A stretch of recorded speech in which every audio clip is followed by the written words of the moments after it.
Salut les jeunes! Aujourd'hui, Angels in America de Tony Kushner.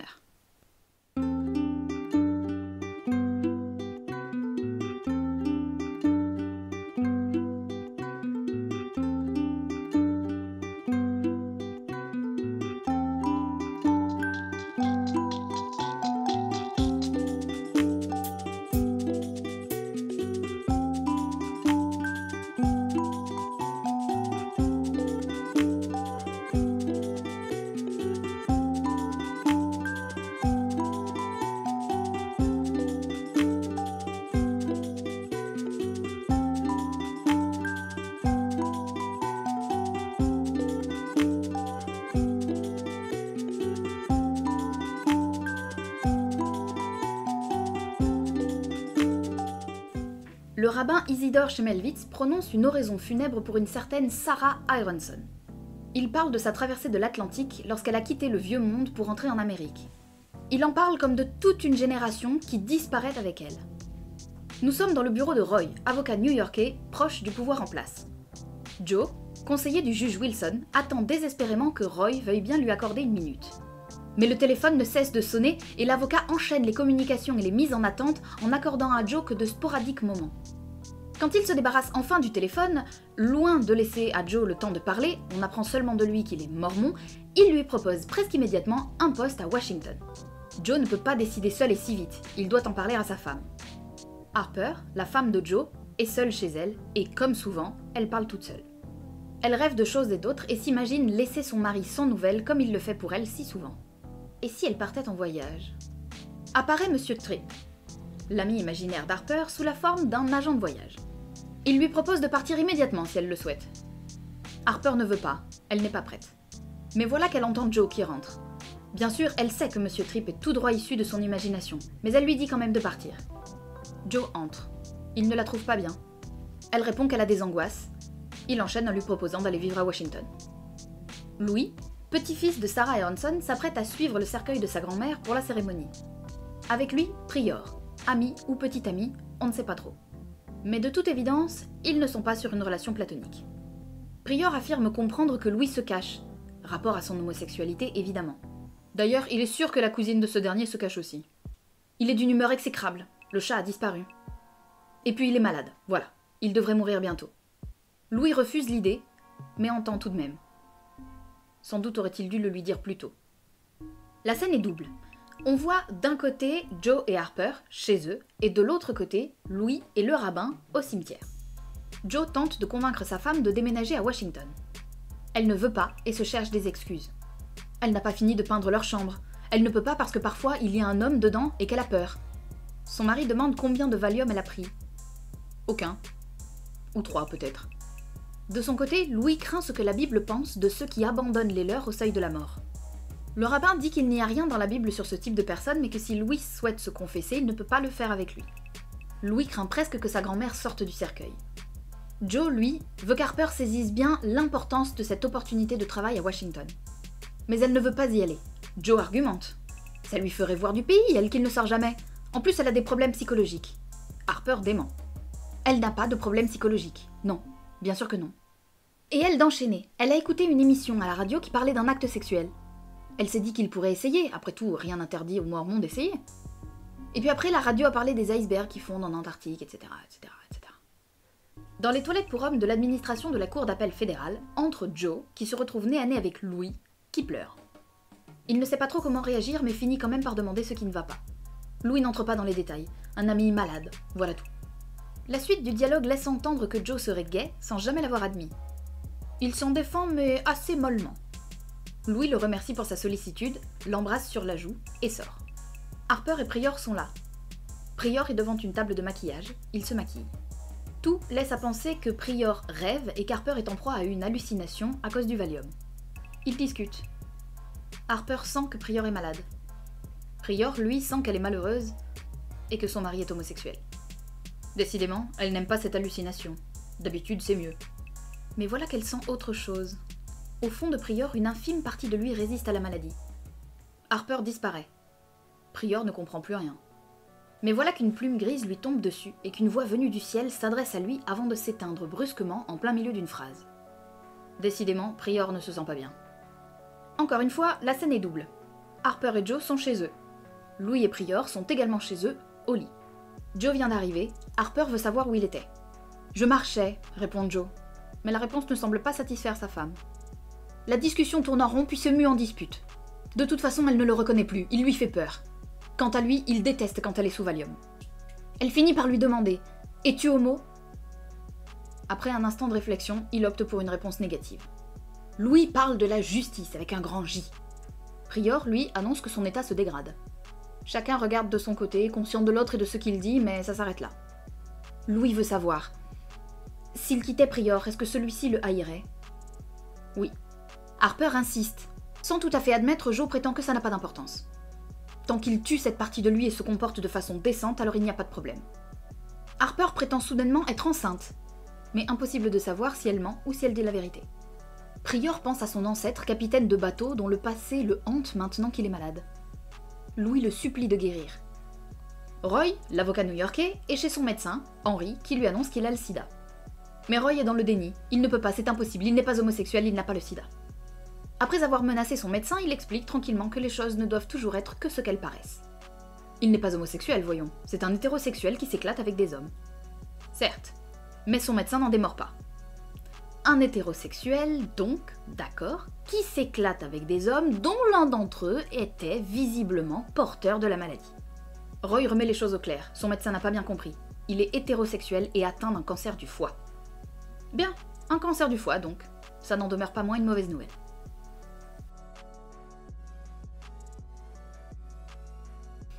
Prior s'est effondré à même le sol de sa chambre. Il ne parvient pas à se relever et appelle Louis à l'aide. Celui-ci veut appeler une ambulance. Mais Prior ne veut pas, il ne veut pas être emmené. Pendant que Louis est dans une autre pièce, Prior tente de se relever, il doit absolument atteindre les toilettes. Trop tard. Après s'être fait dessus et alors que Louis revient, il s'évanouit. Joe rentre chez lui. Harper est là, dans le noir. Il veut allumer la lumière, elle ne veut pas. Elle pense à partir. Pour tout dire, elle pense qu'en fait, elle est déjà partie. Elle demande à Joe ce qu'il prie. Il pense sans cesse au combat de Jacob avec l'ange qui est raconté dans la Bible. Il ne comprend pas à quoi sert de s'engager sur un combat déjà perdu d'avance. Harper dit qu'elle l'aime à la folie mais qu'il devrait partir à Washington. Qu'il devrait partir seul. Il ne veut pas, il ne la quittera pas. Lui, peut-être pas, en effet. Mais elle, peut-être qu'elle le fera. Dans la chambre d'hôpital de Prior, Louis discute avec Emily, l'infirmière. De tout, de rien, de la maladie qui est en train de prendre Prior brièvement. De son nom qui, paraît-il, apparaît dans la tapisserie de Bayeux. Puis Louis s'en va. Il veut aller prendre l'air au parc. Si Prior se réveille, il faut lui dire qu'il a dû partir. Cette scène est double. D'un côté, on voit Roy, l'avocat new-yorkais, dans un bar luxueux avec Joe. Et de l'autre côté, Louis et un autre homme dans un lieu de drague de Central Park. Joe s'épanche, Harper ne va pas bien. Et pourtant il l'aime, il se sent responsable d'elle. D'ailleurs il se sent responsable tout court. Roy lui intime de choisir, de préférence Washington. Mais, et Harper? Qu'elle vive sa vie, ce sera mieux pour tous les deux. Louis demande à être pris fort, jusqu'à saigner. Il veut être puni. S'instaure un dialogue au Roland BDSM dans lequel Louis, ne connaissant pas le nom de l'homme auquel il a affaire, l'appelle maître. Ils ne peuvent pas aller chez Louis, il y a Prior. Ils ne peuvent pas non plus aller chez l'homme, il vit chez ses parents. Roy parle de la relation d'un fils à son père. Il a choisi plusieurs points pour lesquels il est persuadé d'être ou d'avoir été un bon fils. Le père de Joe, lui, est mort. Il était militaire. Et assez injuste. Roy est sûr que Joe était aimé par son père, même si celui-ci émet des doutes. L'homme propose de faire l'amour ici. Allez banco. Mais seulement s'il y a capote. L'homme refuse. Louis en sort une, mais l'homme ne veut toujours pas. Alors Louis tourne les talons pour partir, mais l'homme le rattrape. Ok pour la capote. Ils font l'amour, mais celle-ci craque. L'homme finit par s'interrompre. Finalement, il ne se sent pas de continuer. Louis, moqueur, lui dit de passer le bonjour à ses parents, et prend une gifle en réponse. L'homme s'en va. Belize, infirmier noir et drag queen à ses heures perdues, et probablement ancien amant de Prior, vient prendre soin de lui. Il a ramené tout un tas de crème. Prior n'en veut pas, mais se laisse faire. Il veut Louis, il veut le voir. Mais Louis est introuvable. Prior raconte entendre régulièrement une voix qui lui donne une poussée de désir très brutale à chaque fois. Il fait promettre à Belize de ne rien dire au médecin. On lui changerait son traitement et il n'entendrait plus la voix. Or elle est belle et elle lui plaît. Belize doit aller travailler, mais promet de revenir. Il sort. La voix se manifeste. Prior aimerait qu'elle reste, mais elle doit partir. Elle reviendra bientôt cependant et ensemble, ils se mettront au travail. Sans plus de précision, la voix disparaît à nouveau au milieu d'une phrase. Dans un bar chic, Joe, Roy et Martin Heller, agents de l'administration de Reagan, discutent. Joe est en admiration totale devant ces deux hommes, surtout Roy. Mais alors celui-ci lui apprend qu'il fait l'objet d'une procédure visant à le radier du barreau. Ce qu'il veut. Il veut que Joe accepte le poste à Washington et intervienne de l'intérieur pour le protéger, bien sûr.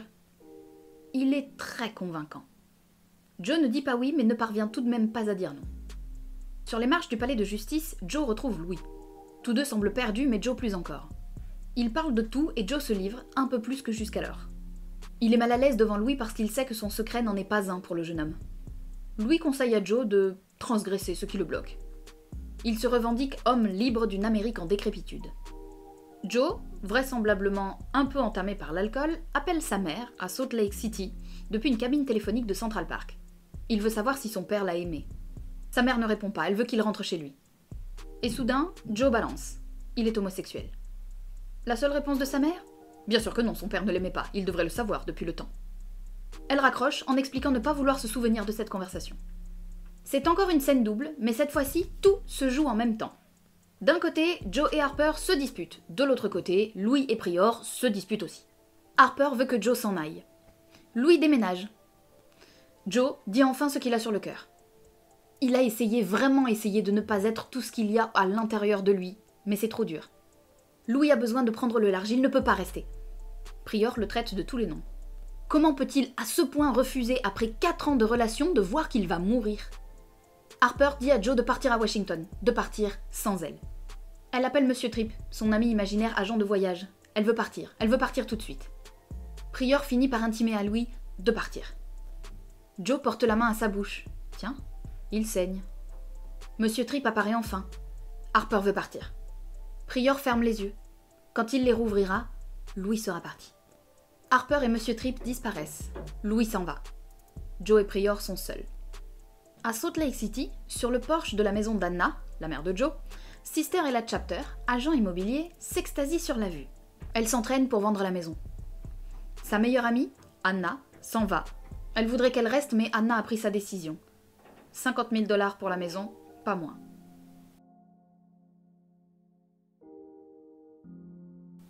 Prior est seul dans sa chambre. Il fait un cauchemar, se réveille et allume la lumière.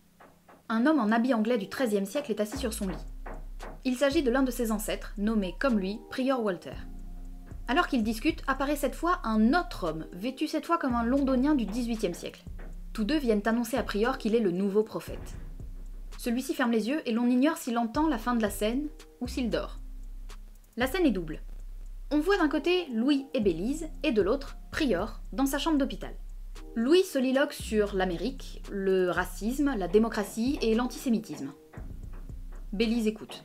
Quand il n'en peut plus de se taire, commence une explication plutôt musclée entre les deux hommes.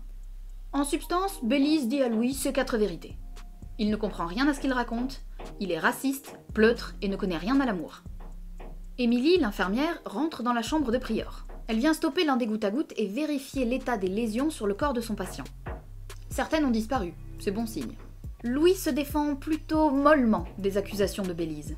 Soudain, Émilie se met à parler en hébreu, mais quand Prior le lui fait remarquer, elle assure que non. Elle ne connaît pas cette langue. Bélise refuse catégoriquement d'aider Louis en disant à Prior ce que Louis n'a pas le cran de lui dire. Qu'il se débrouille. Alors qu'Émilie écrit le compte-rendu de sa visite à son patient, un livre enflammé apparaît à Prior, posé sur une colonnade. Il disparaît aussi vite qu'il est apparu. Harper est visiblement arrivé dans un lieu qui pourrait ressembler à l'Antarctique. Ça lui plaît. Monsieur Tripp se manifeste pour lui rappeler que les hallucinations sont réglementées, il ne peut pas s'y passer n'importe quoi. Aucune importance, elle va se trouver un esquimau et fonder une famille avec un homme qui la désire. Monsieur Tripp lui rappelle le principe de base, il n'y a pas d'esquimaux en Antarctique. Mais voilà qu'il y en a un qui arrive. Monsieur Tripp est embêté. Ça, ce n'est absolument pas normal. Harper a visiblement décidé qu'elle ferait dorénavant ce qu'elle veut de ses hallucinations. Elle décide donc qu'elle est enceinte et d'une petite fille. Voilà, ça, ce sera très bien. Et tiens, en parlant, elle la sent bouger. Dans le Bronx arrive Anna, la mère de Joe. Elle est perdue. Son fils devait venir la chercher à l'aéroport, mais il n'est pas venu. Elle trouve une femme qui tente de se réchauffer devant un maigre feu dans un bidon.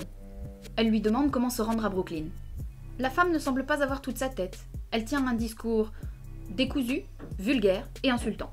Anna ne se démonte pas, fait respirer la femme et repose sa question. Comment aller à Brooklyn? La femme ne sait pas. Manhattan?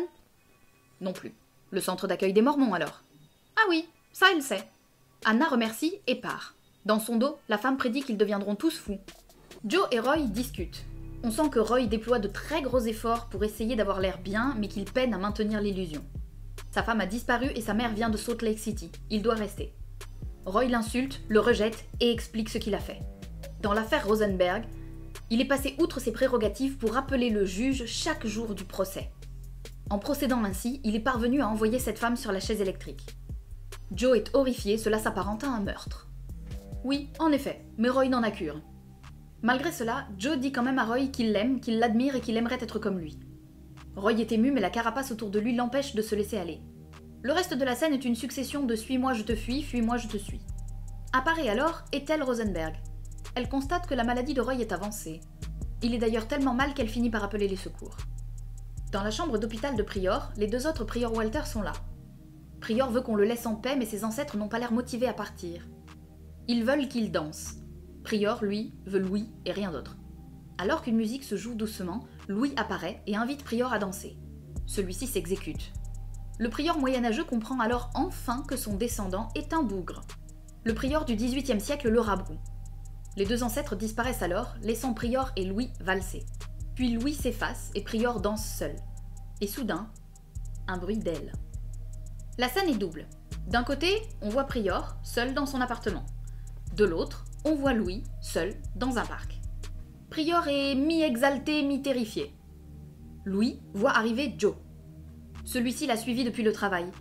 Tous deux veulent une chose qu'ils ne sont pas prêts à admettre.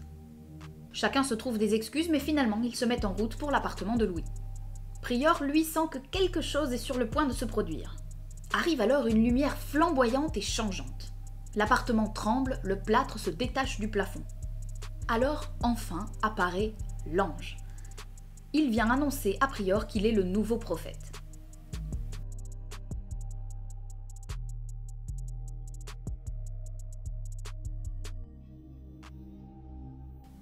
On entend une voix qui semble dire que l'on est au Kremlin, à la Chambre des députés plus exactement.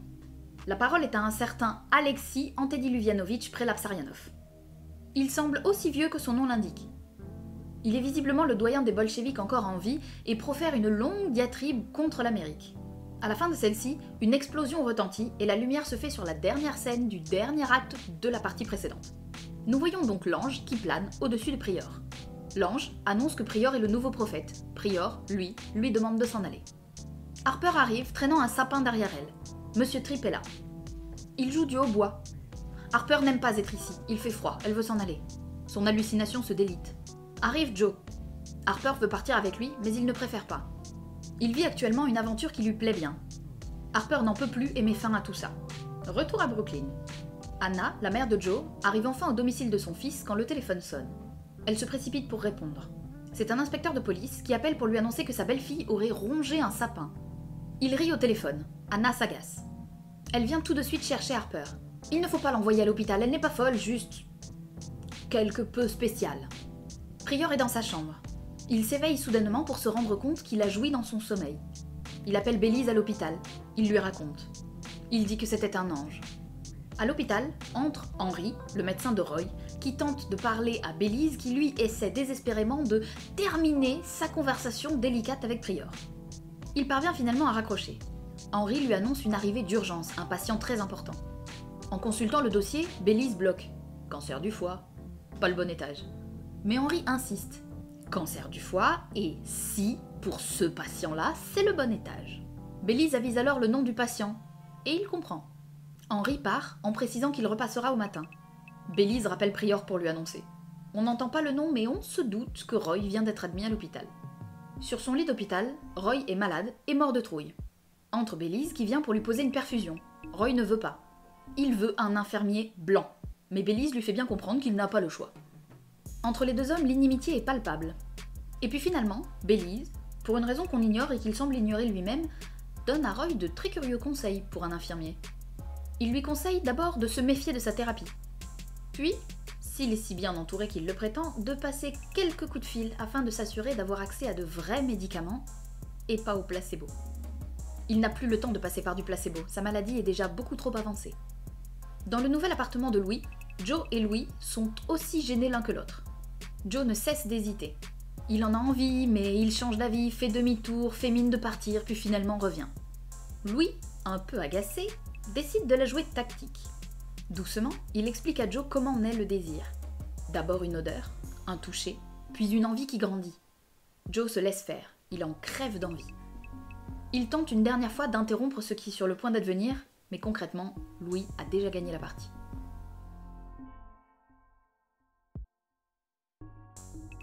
Belize et Prior viennent d'assister à l'enterrement d'une ancienne drag queen. Belize a adoré, Prior, non. D'ailleurs, celui-ci a changé.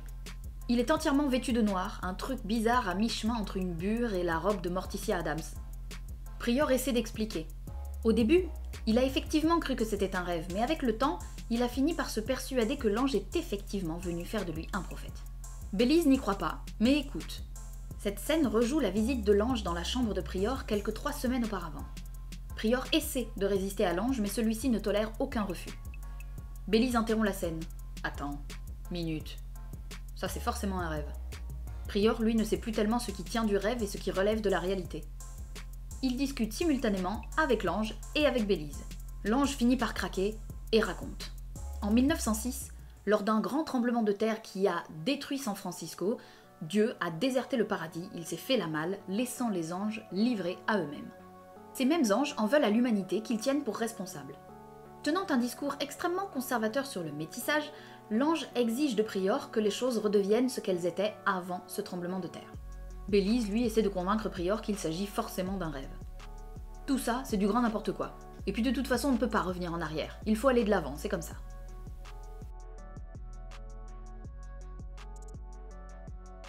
La scène est double. D'un côté, dans l'appartement de Louis, Joe et Louis sont au lit. Louis dort. De l'autre côté, à Brooklyn, Harper déambule dans une chemise de nuit sale. Entre Anna, la mère de Joe, qui habille Harper, un peu de force. Elle cherche à joindre Joe à son travail, mais on lui répond systématiquement qu'il n'est pas là. Or elle sait qu'il est là. Il ne veut juste pas répondre. Elle sort une fois Harper habillée, coiffée, chaussée. Harper franchit l'espace et pénètre dans l'appartement de Louis. Elle veut parler avec Joe, le voir, qu'il revienne. Non, en fait elle veut qu'il soit mort. Elle n'est pas très cohérente. Joe veut qu'elle s'en aille. Louis manque se réveiller. Harper s'en moque. Est-ce que Joe serait amoureux par hasard? Elle s'en va. Louis s'éveille. Il a rêvé que Joe l'emmenait dîner dans un funérarium et qu'en fait il réalisait qu'il est mormon ou un truc comme ça et puis que finalement il ne le connaissait pas. Joe acquiesce. Il est mormon.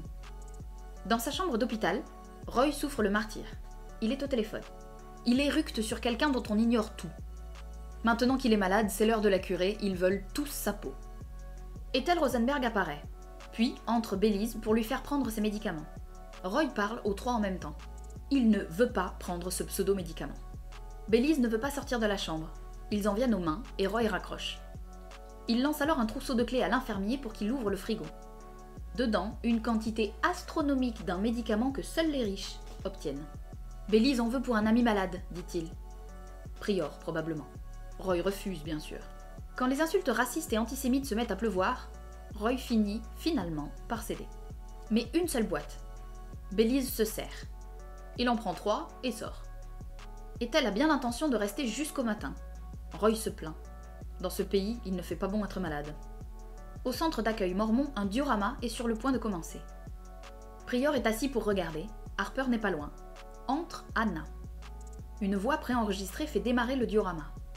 Harper et Prior commencent à discuter. Ils ont l'étrange sensation de se connaître déjà. Harper confie qu'elle est défectueuse. Prior qu'il a vu un ange. Le diorama se met en route. On y voit les premiers mormons à avoir fait la route à travers le désert jusqu'à Salt Lake City en 1847. Un père, qui ressemble étonnamment à Joe, une mère, 2 petits garçons et une petite fille encore bébé. Alors que l'histoire se déroule, Harper fait des commentaires. Cette histoire, elle la connaît par cœur et elle l'aime pas. La mère mormone ne parle jamais et c'est précisément son histoire qu'elle voudrait entendre. Entre Louis, qui se dispute avec Joe. Depuis qu'il a appris que celui-ci est mormon, il peine à encaisser la nouvelle. Tous deux finissent par partir. Harper s'en étonne. D'habitude, le père mormon reste jusqu'à la fin. Quand elle regarde de nouveau Prior, il pleure. Elle va fermer le rideau du diorama. Revient alors Anna, qui ne comprend pas pourquoi Prior pleure et qui ne comprend encore moins pourquoi le rideau du diorama est fermé. Harper rouvre le rideau. Le père mormon est bien à sa place, et c'est un mannequin cette fois. Anna sort, Prior s'en va. Harper parle à la mère mormone. Qu'aurait-elle donc à dire? La mère mormone s'anime alors et invite Harper à la suivre. Après une hésitation, elle accepte et la suit. On ne sait jamais ce qui a été rêvé ou halluciné et par qui. Louis et Joe sont dans les dunes de Jones Beach. Ils parlent. Du fait que Joe soit mormon, de leur relation, de ce qu'ils désirent au fond. Ils sont très doux l'un avec l'autre, très sexuels aussi. Jusqu'à ce que ça pète. Louis veut revoir Prior. Ça fait un mois. Il est inquiet. Et Joe, n'a-t-il pas envie de revoir sa femme? Ce n'est pas ça, c'est surtout qu'elle l'inquiète. Louis insiste. Joe est tour à tour tendre et en colère. Il est amoureux, et pour une fois, ce qu'il est lui convient. Mais il va laisser Louis faire. Il est sûr qu'il reviendra vers lui. On voit toujours Louis et Joe. Mais on voit aussi Roy, endormi dans son lit d'hôpital. Entre Belize avec les médicaments. Il le réveille. Roy ne le reconnaît pas. C'est comme si Belize changeait de personnage toutes les 2 phrases. Roy finit alors par le reconnaître et le chasser de sa chambre. Belize sort. Harper et la mère mormone se promènent sur la promenade de Brooklyn Rise. Les personnages des 2 scènes précédentes sont toujours là. Harper veut savoir comment on fait pour changer. La réponse de la mère mormone est terrible. Dieu fouille vos entrailles, arrache, puis remet tout en place. Et c'est à soi de tout recoudre. Dans un coin, on voit Prior rentrer chez lui et se dépouiller de ses vêtements noirs de prophète. Plus loin, Louis quitte Joe et se rend dans une cabine téléphonique pour appeler Prior. Il veut le voir.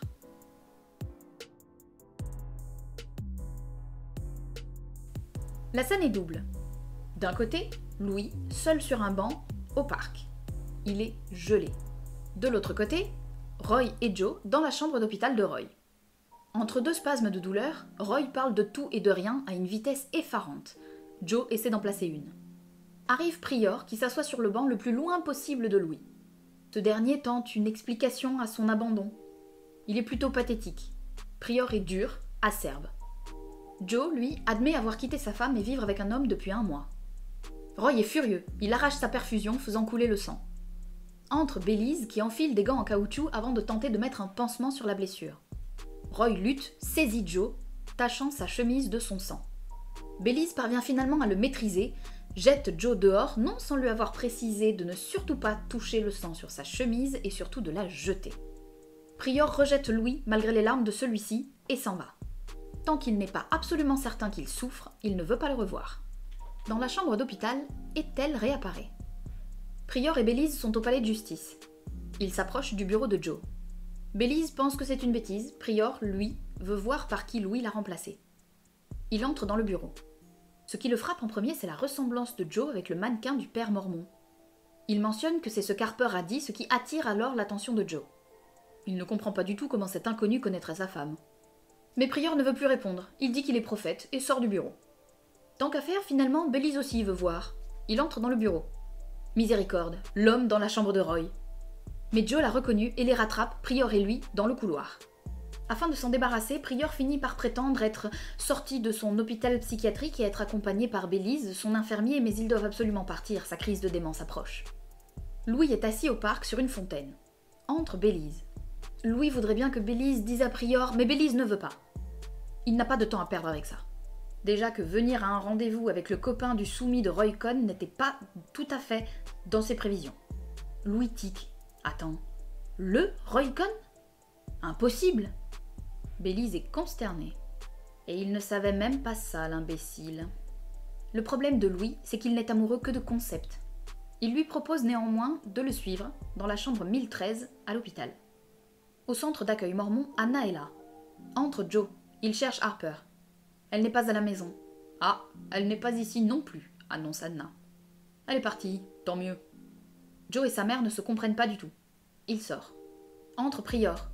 Il voulait parler à Joe, lui dire ce qui va advenir de son couple quand son physique lui fera défaut. Louis ne supporte pas la déchéance physique. Mais finalement, il se sent mal. Il s'assoit. Il n'a plus la force de retourner à l'hôpital. Bon, Anna va l'y emmener. Il faut se dépêcher, l'orage approche. Harper est sur la promenade de Brooklyn Heights. Il pleut. Elle porte une robe qui n'est absolument pas de saison et elle est pieds nus. Entre Joe avec un parapluie. Il vient lui dire qu'il revient. Elle parle du jugement dernier. L'eau va tout envahir, c'est certain. Mais Joe a une autre théorie. On ne risque rien avec l'eau, on flotte. C'est par le feu que viendra le jugement dernier. À l'hôpital Saint-Vincent, l'infirmière Émilie se désespère. Mais enfin, qu'a fait Prior? Il était en bonne voie et voilà qu'il a perdu 4 kilos, ça ne va pas du tout. Elle sort. Prior parle à Anna de ses visions, de l'ange qui le visite. Cette mission, il n'en veut pas. Il ne sait pas quoi faire. Contre toute attente, et alors qu'elle est mormone en compagnie d'un homosexuel se mourant du sida, Anna ne le juge pas. Elle a compris que son fils Joe l'est aussi. D'ailleurs, elle sait pourquoi elle-même réagit de cette façon. Quand l'orage semble commencer à se déchaîner, le corps de Prior le prévient durement que l'ange arrive. C'est comme ça à chaque fois. Il supplie Anna de rester avec lui. Elle acquiesce. Elle va rester. Harper et Joe sont chez eux. Ils ont fait l'amour. Pendant l'acte, Joe ferme les yeux. Harper veut qu'il dise pourquoi, même si elle le sait. Après tout, elle aussi ferme les yeux. Mais seulement parce que Joe représente tout son univers. Joe se lève et se rhabille soudainement, dos à sa femme. Elle veut qu'il la regarde et insiste jusqu'à ce qu'il le fasse. Que voit-il? Rien. Elle est soulagée. Enfin une vérité. Il prétend avoir des dossiers à récupérer à son bureau et sort. Harper lui rend sa liberté. Dans l'appartement de Louis, entre Joe. Louis est penché sur des dossiers. Joe vient chercher du réconfort mais il tombe mal. Louis s'est enfin renseigné sur lui, sur les affaires sur lesquelles il a travaillé, sur Roy Cohn aussi. La seule chose sur laquelle il fait erreur est la relation qu'entretient Joe avec Roy. La dispute devient si violente que Joe frappe Louis à plusieurs reprises avant de réaliser soudainement ce qu'il a fait et de s'excuser. Louis lui demande de partir. Dans la chambre d'hôpital de Roy apparaît Ethel Rosenberg. Roy est sur le point de mourir, il le sait. Mais il va mourir comme il le voulait. Ces imbéciles n'ont pas eu le temps de le radier du barreau, il meurt toujours en tant qu'avocat. Et non, c'est pour ça qu'Ethel est venue le voir. Elle veut être la première à lui annoncer, il a bel et bien été radié du barreau. Il a perdu, il va mourir en ayant perdu. Au départ, elle était revenue en pensant lui pardonner, et finalement, elle ne parvient qu'à se réjouir de son malheur. Tant pis, tant mieux. Mais soudain, Roy ne semble plus parvenir à la reconnaître. Il la prend pour sa mère, il veut qu'elle chante. Ethel est déchirée. Puis finalement, elle chante. Entre Bélise. Roy a l'air mort. Mais dans un dernier sursaut, celui-ci explose de joie. Il voulait savoir s'il parviendrait à faire chanter Ethel Rosenberg. Et c'est fait, il a gagné encore une fois, il a gagné. Après cette dernière exaltation, toutefois, il meurt.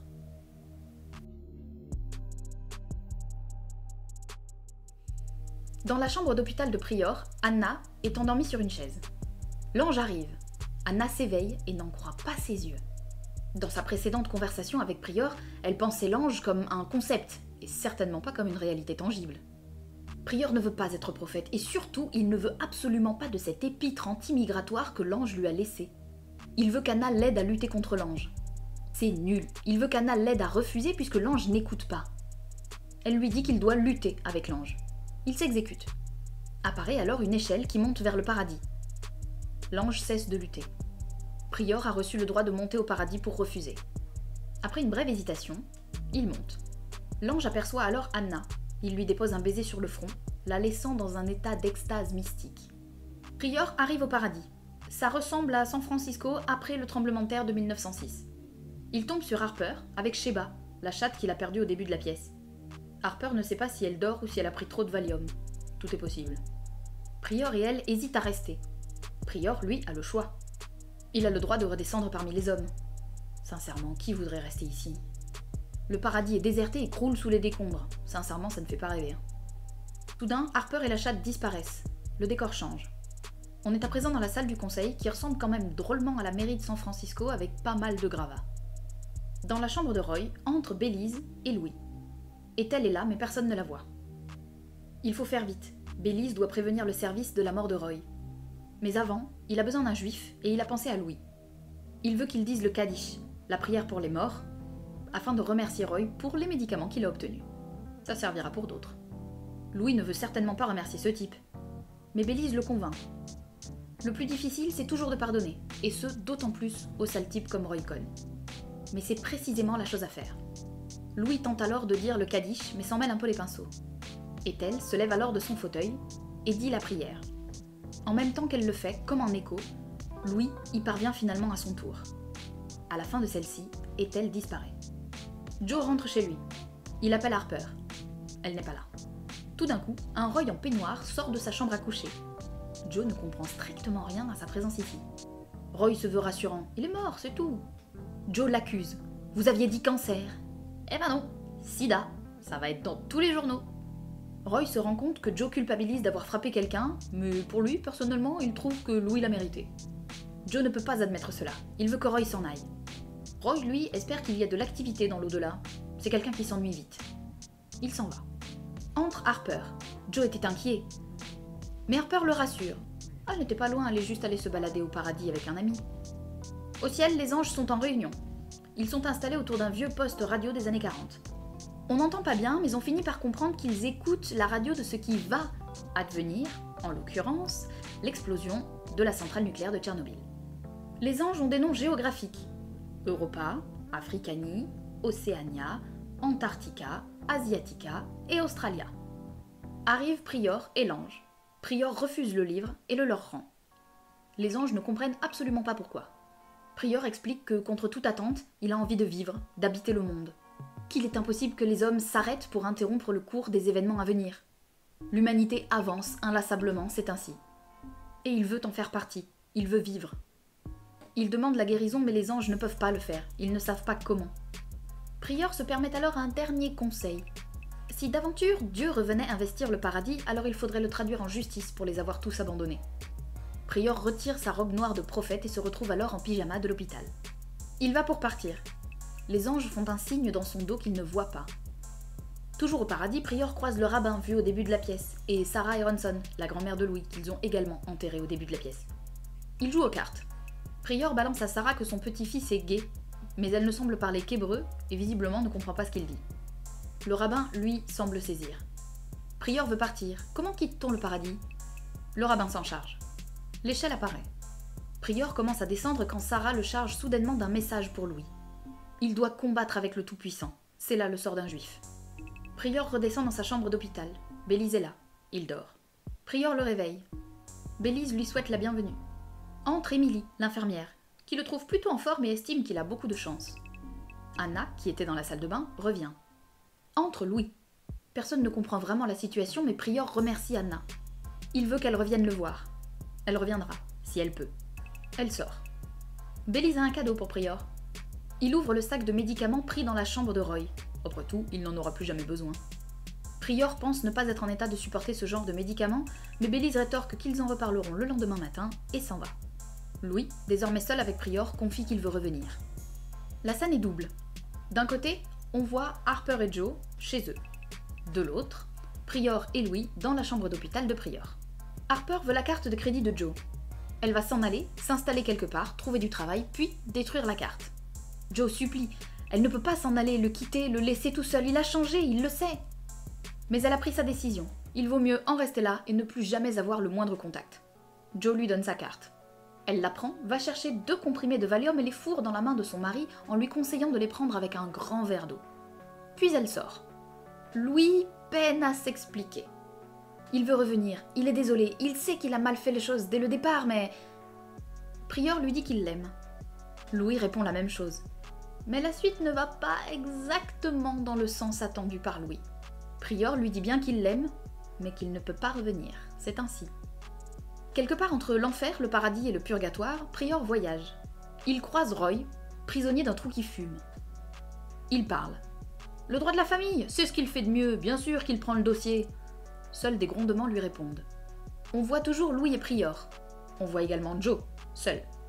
Harper est dans un avion, à côté du hublot. Elle part pour San Francisco. Elle a vu les âmes des morts monter au paradis. Elle voit le monde tel qu'il est, ni bon, ni mauvais.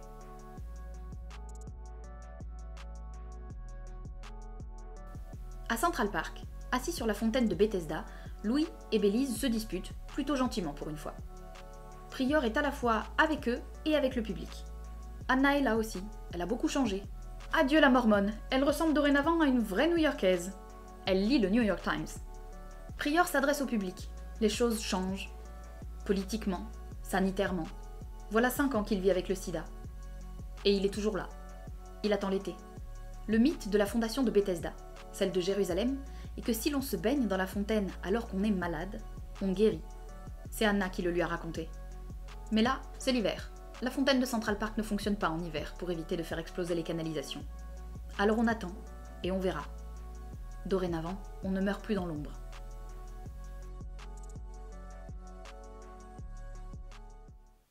Et c'est la fin. J'espère que ce résumé complexe d'une pièce complexe vous aura plu malgré tout. Surtout, n'oubliez pas de vous abonner, de laisser un pouce bleu, un commentaire, on en sera absolument ravis. Quant à moi, je vous dis à très vite pour une nouvelle vidéo.